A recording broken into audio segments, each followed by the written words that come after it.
Thank you. Mr. Generous, we'll start with you for 6 minutes, please.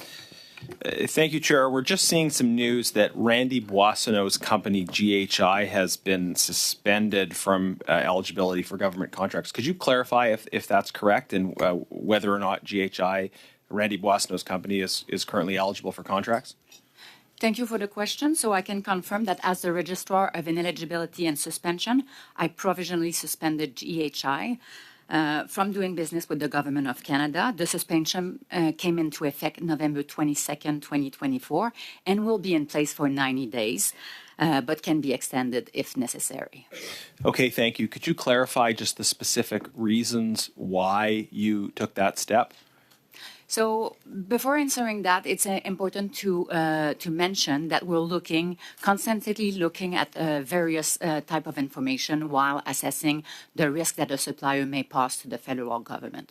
So we have gone through multiple sources of information, including lawsuits, both civil and criminal, and the information that has been brought to our attention recently concerning an Edmonton Police Service investigation kind of put us at the right level of threshold to take action under the policy.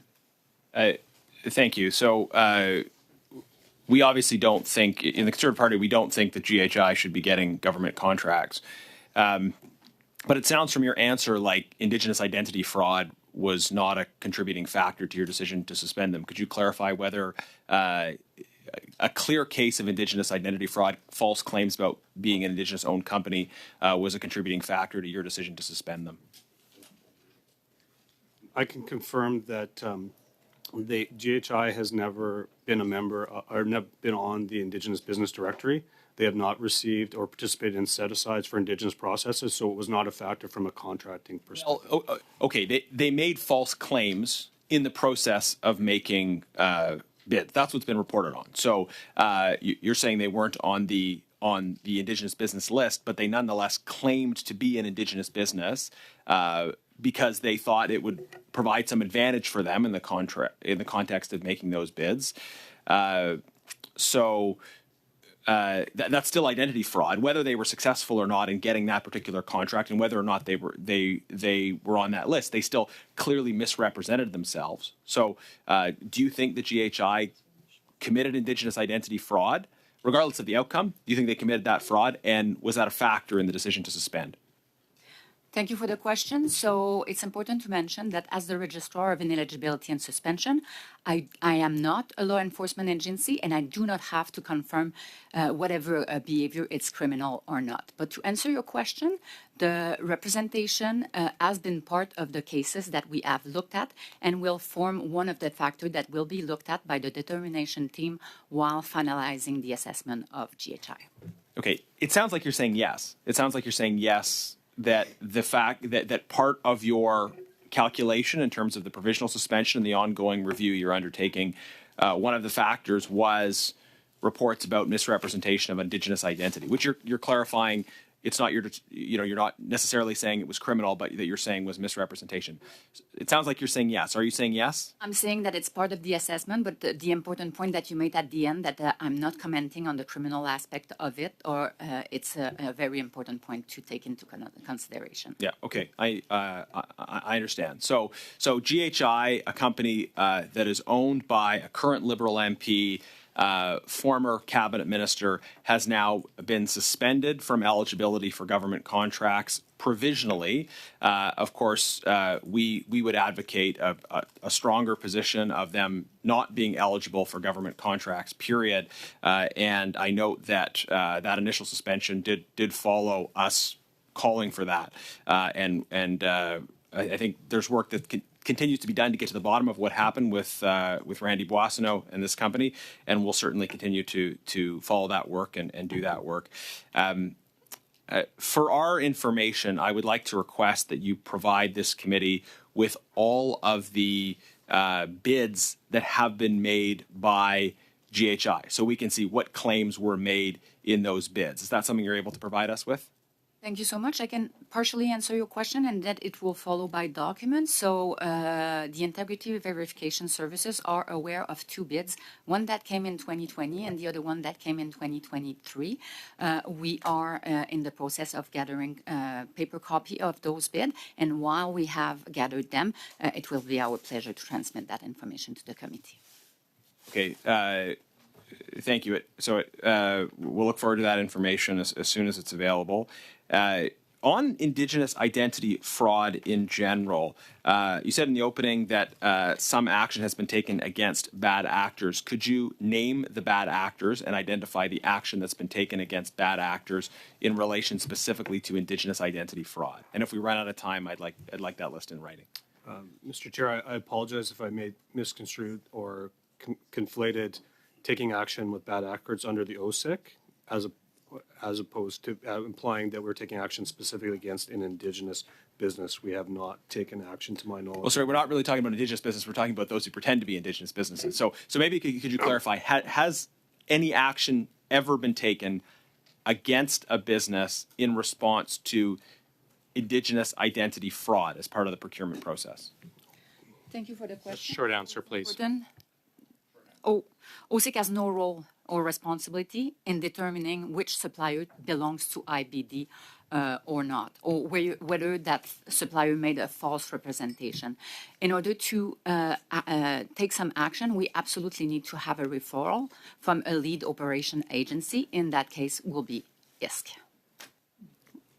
Right, but I'm just wondering, has any action been taken against any company? Because if they provide you with the referral, say there's a problem, then you follow up on that, is my understanding. So are there any cases in which you've been able to identify Indigenous identity fraud happened here and there's been a consequence? Sorry, we have not been referred any cases from Indigenous Services Canada of misrepresentation that we can, but that said, as I said in my opening statement, we have reached out to Indigenous Services Canada and asked them that if they are aware of anything, to please refer them, and we would be happy to look at them. Yeah, that's concerning and good to know. So thank you for the information. Thanks very much. Mr. Sousa, please go ahead, sir. Thank you, Mr. Chair, and thank you for attending today.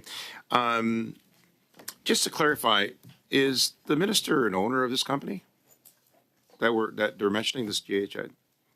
Thank you for the question. So it's my understanding that actually the company is solely owned by an individual that is not the minister. Right. So the minister is not an owner of the company. No. Can you also clarify the qualifications, the criteria by which you have to be an Indigenous on that list? Thank you for the question. However, I'm not the person that is better placed to answer that question. As it was previously mentioned, who should go on the IBD list is really a responsibility of ISC.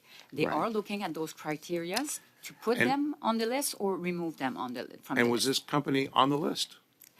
I can confirm that this company, to my knowledge, has never been on the IBD list. So Mr. Boissonnault did not own the company. It was not on the list. Did they ever get awarded as an Indigenous company?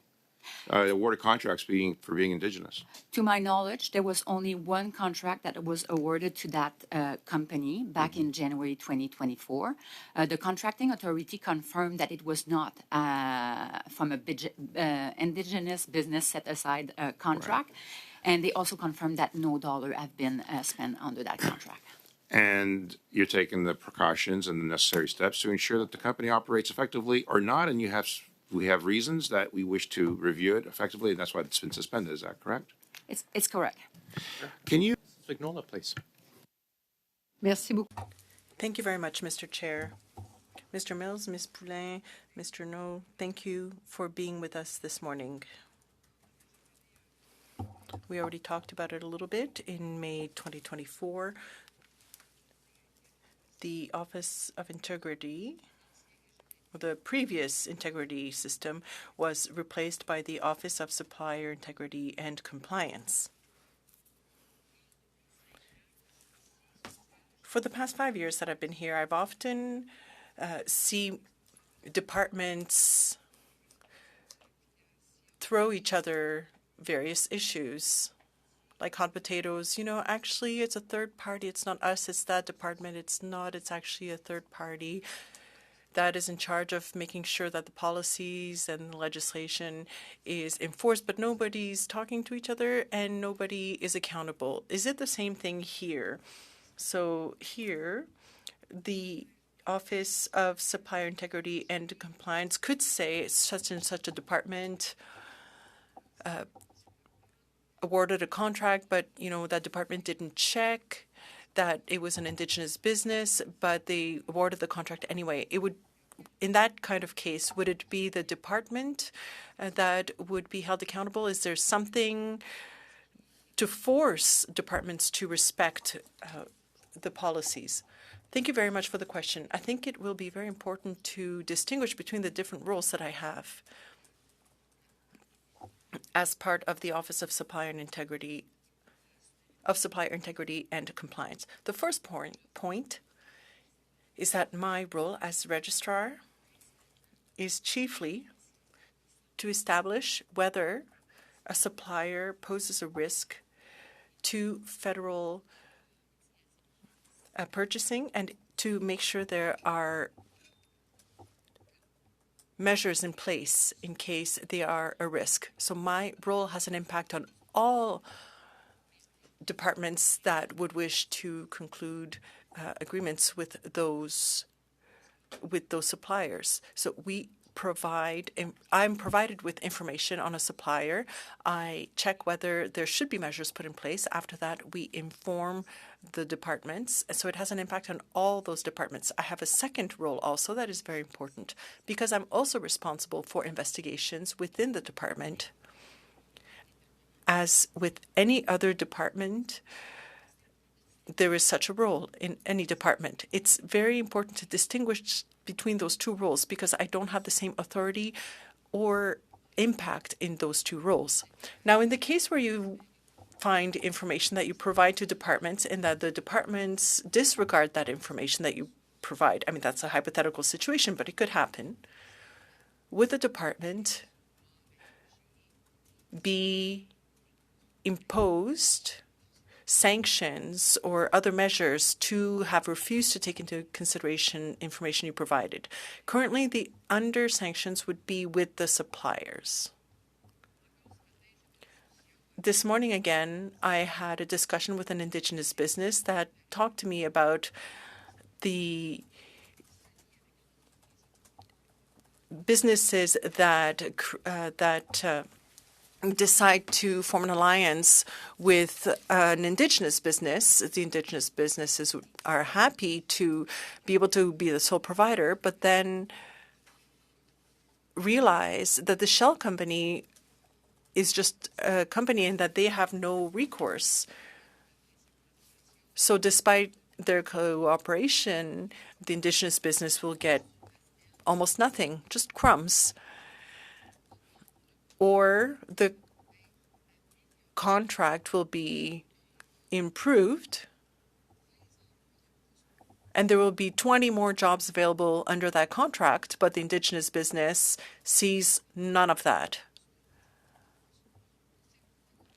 What happens in that kind of situation? What can you do to make sure that non-Indigenous businesses that are the ones signing economic agreements, financial agreements with Indigenous businesses are constrained and they have to make sure that they are not shell companies and that they boost up the Indigenous business also? How can you do that? There's the kind of controlling factors that Indigenous Services Canada looks at are ownership, control, as well as the value of activity. So within the framework under the procurement strategy for Indigenous business, they would be looking at those joint ventures and ensuring that there's ownership and control, but also that 33% of the value.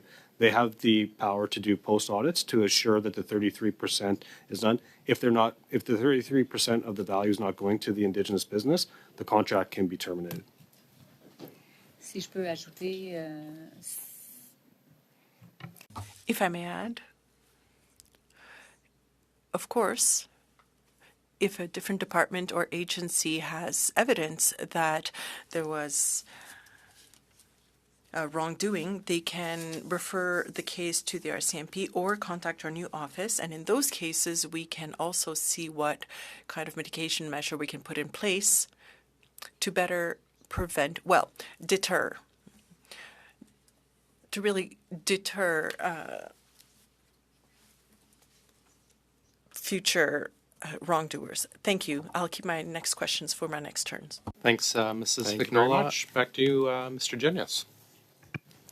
Thank you. Just a comment off the top. It's pretty incredible to me that Liberals are still trying to defend Randy Boissonnault, and we saw that with Mr. Sousa's comments.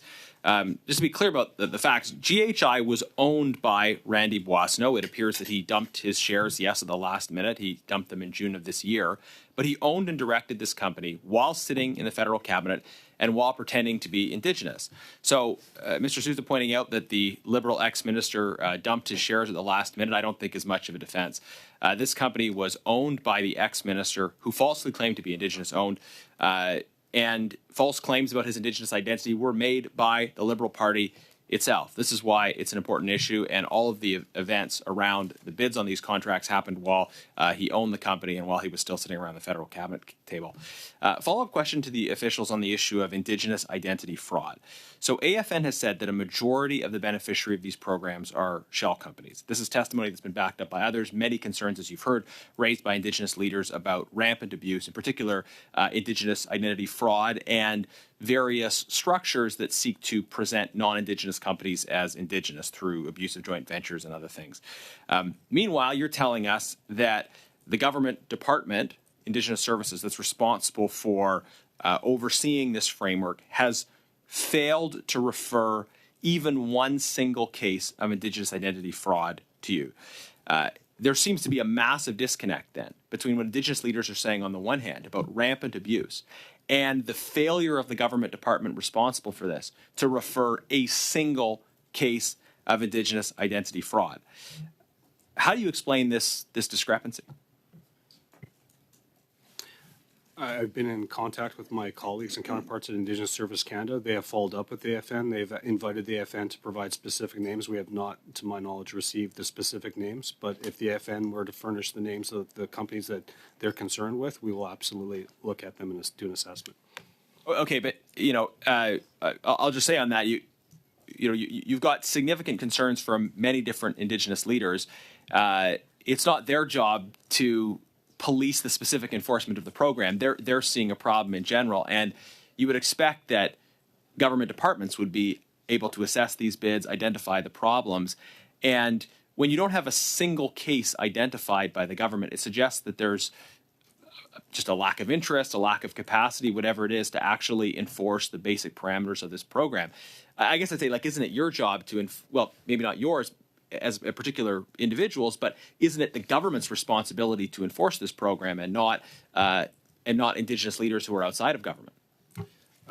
Again, my understanding is that Indigenous Service Canada periodically is doing verification of the businesses on the Indigenous Business Directory, and that some businesses will be removed over time because they'll have changes in business status or whatnot. In their work and verification, they have yet to refer one to us on the pure basis of misrepresentation. Yeah, I guess it just seems to me though, maybe you guys should offer a contract to some of the folks at the Globe and Mail, because they are turning up all kinds of information about abuses in this program. Others, Global News, many have exposed critical information around abuses of this program. The government can't identify a single instance of Indigenous identity fraud, it seems, and yet media and Indigenous leaders are bringing all of these cases forward. I just don't understand where the disconnect is. Well, there is one area which is very technical, is, to my understanding, some of the businesses that Global News and First Nation University and others have identified, I was saying that they don't have indigeneity, or their respect to businesses that are part of a Indigenous organization that may not be recognized by those bodies, but is recognized by the Government of Canada. Okay, yeah. So yes, you have an instance where you have communities that are not considered Indigenous communities by mainstream Indigenous organizations that the Government of Canada does. So that's another issue. But how do you explain the fact that there's not a single case? Has the position of the government, like, are you listening to, is the government listening to what Indigenous leaders are saying? Brief answer. Again, Indigenous Services Canada is doing verifications, and perhaps the explanation is that the veracity of this misrepresentation isn't there. Thank you, Is gentlemen. that Thank you very much, Mr. Chair. I'm going to come back a bit to what we were saying earlier.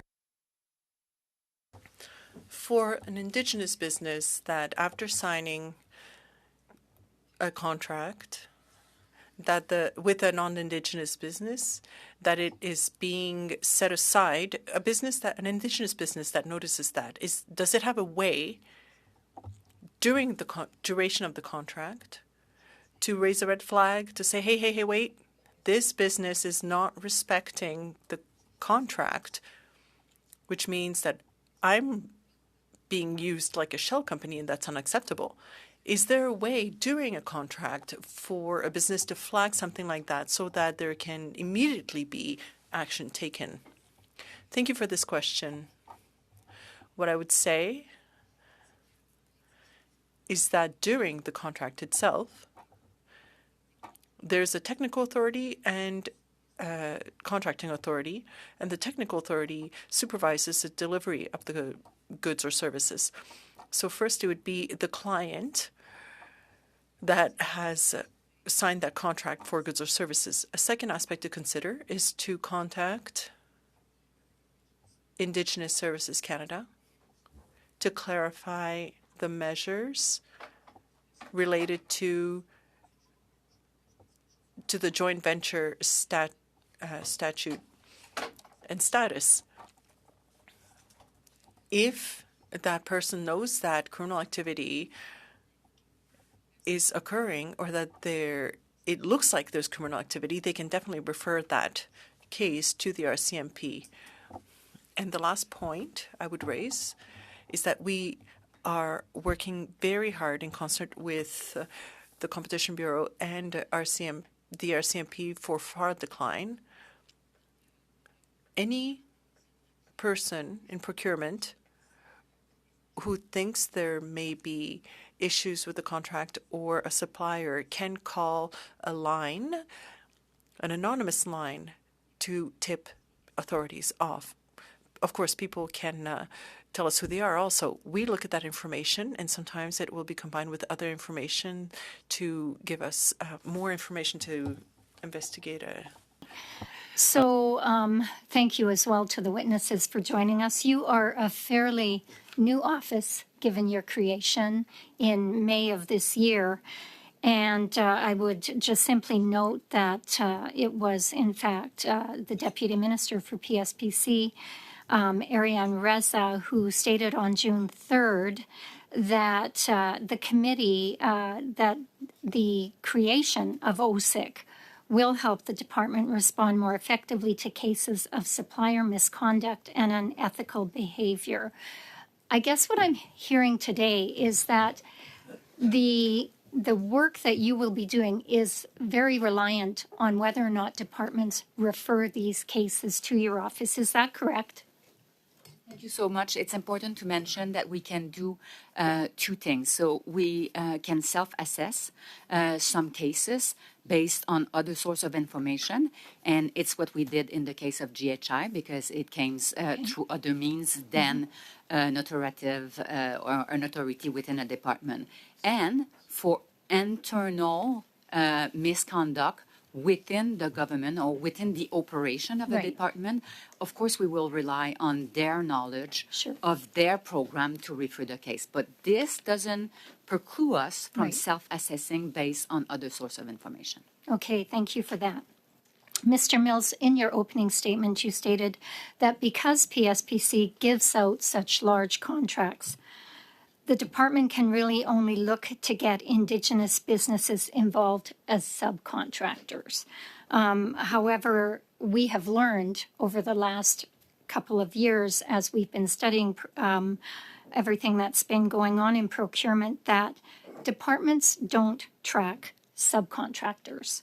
How is it that PSPC how is it that you can say that PSPC is focused on getting Indigenous businesses involved as subcontractors when you aren't even tracking subcontractors? What I can say is that for the very large transactions, many of those will require Treasury Board authorities. And so I will see the Treasury Board submissions, or the procurement results will sometimes require Deputy Minister approval. So I will see that the contracts that are being awarded do have Indigenous participation plans. They have target levels. So I know that the activity are being identified at those contracts. We haven't been systematically capturing that value. So that's what we're focused on as a department this year, is to make sure that we're systematically capturing where we have those Indigenous participation plans, or what the level of involvement is. I do agree it's been a big gap up until now, but I have seen these contracts going through.